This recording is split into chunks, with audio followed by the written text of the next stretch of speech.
நம்ம இன்னைக்கு காளான் குருமா எப்படி பண்றதுன்னு பார்க்க போறோம். அதுக்கு நான் இன்னைக்கு 100 கிராம் போல காளான் எடுத்து கிளீன் பண்ணிட்டு கட் பண்ணி வச்சிருக்கேன். ஒரு பெரிய வெங்காயம், ஒரு பச்சை மிளகா, ஒரு பெரிய சைஸ் தக்காளி கட் பண்ணி வச்சிருக்கேன். கொஞ்சமா மல்லி இலை, கொஞ்சம் கருவேப்பிலை. இதுல போடுறதுக்காக மஞ்சள் பொடி, மல்லி பொடி, காஷ்மீரி சில்லி, சாதா சில்லி பவுடர் எல்லாமே எடுத்து வச்சிருக்கேன். இது ரெண்டுமே ஒரு ஸ்பூன் தான் எடுத்து வச்சிருக்கேன். இது வந்து ஒரு அரை ஸ்பூன் போல எடுத்து வச்சிருக்கேன். மசாலா அரைக்கிறதுக்கு ஒரு அரை முறி தேங்காய், ஒரு ஸ்பூன் போல சோம்பு, ஒரு பட்டை, ஒரு 5-6 சின்ன வெங்காயம், கொஞ்சம் இஞ்சியும் பூண்டும் கட் பண்ணி எடுத்து வச்சிருக்கேன். இது வந்து நம்ம கடைசியா நம்ம போட்டு அரைச்சிக்கலாம். இது ஃபர்ஸ்ட் தேங்காவை வறுத்துக்கலாம். தேங்காய் வறுக்கிறதுக்கு அடுப்புல பாத்திரம் வச்சிருக்கேன். இப்ப சின்ன வெங்காயம், சோம்பு, பட்டை, தேங்காய் இது எல்லாத்தையுமே போட்டு நல்லா வறுத்துக்கலாம்.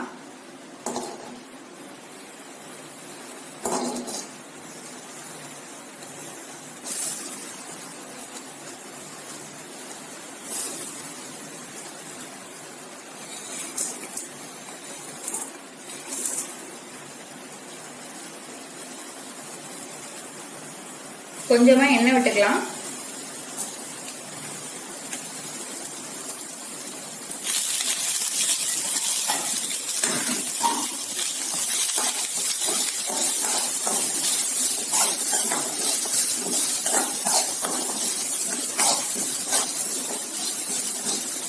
நல்லா செவக்க வறுத்துக்கலாம்.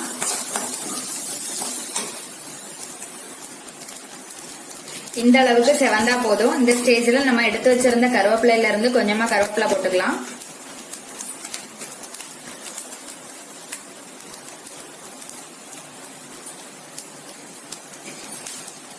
இஞ்சி பூண்டு,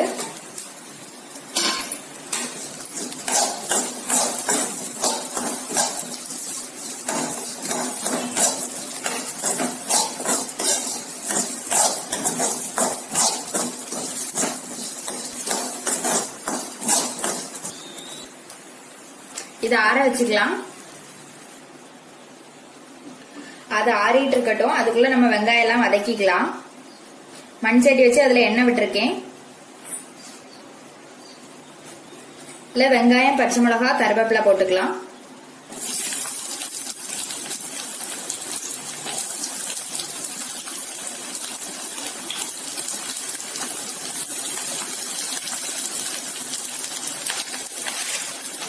கொஞ்சம் உப்பு,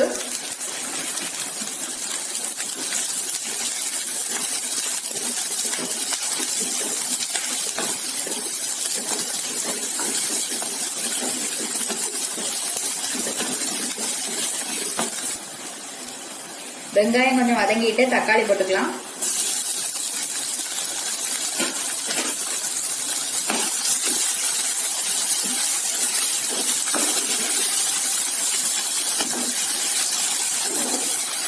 தக்காளி கொஞ்சம் குழையட்டும்.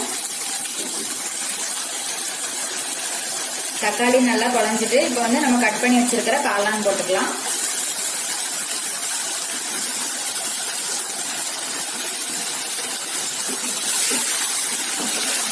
இதையும் நல்லா வதக்கிக்கலாம்.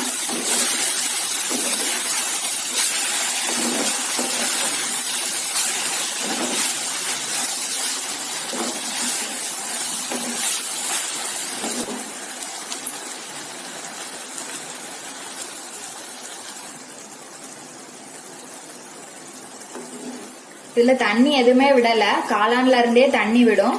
இப்ப வந்து நம்ம மசால் பொடி போட்டுக்கலாம். மஞ்சள் பொடி, வத்தல் பொடி, மல்லிப்பொடி 4 போட்டுக்கலாம்.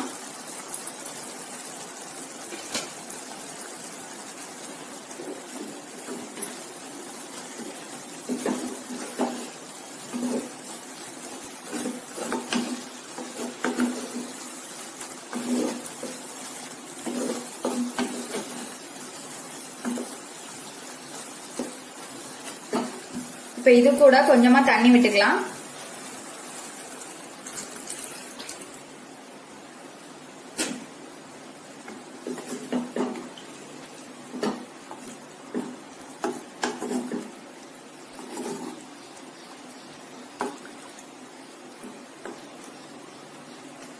வத்தல் பொடியோட பச்சை வாசனை எல்லாம் போய் காளான் கொஞ்சம் வெந்து வரட்டும். காளான் கொஞ்சம் வெந்துடுச்சு. இந்த ஸ்டேஜ்ல நம்ம வந்து வறுத்து ஆற வச்சிருந்ததை ஜார்ல போட்டு அரைச்சிட்டு வந்துடலாம். கொஞ்சமா தண்ணி விட்டு நல்லா நைஸா அரைச்சிக்கலாம். இந்த அளவுக்கு நல்லா நைஸா அரைச்சிட்டு வந்தாச்சு. இப்ப இதையும் அது கூட கொட்டிக்கலாம்.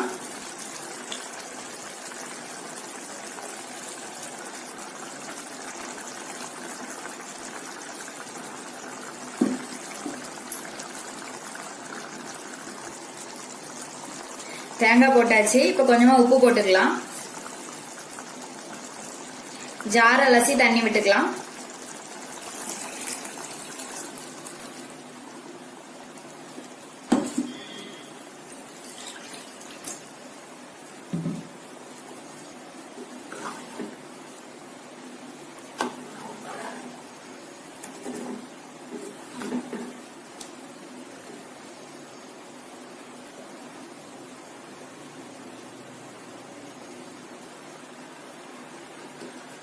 நல்லா மிக்ஸ் பண்ணி விட்டாச்சு. இப்ப இந்த குருமா நல்லா கொதிச்சு வரட்டும். ஒரு 5 நிமிஷம் கொதிச்சதுக்கு அப்புறமா இது ரெடி ஆயிடுச்சு. இப்ப லாஸ்டா கொத்தமல்லி தழை தூவிக்கலாம்.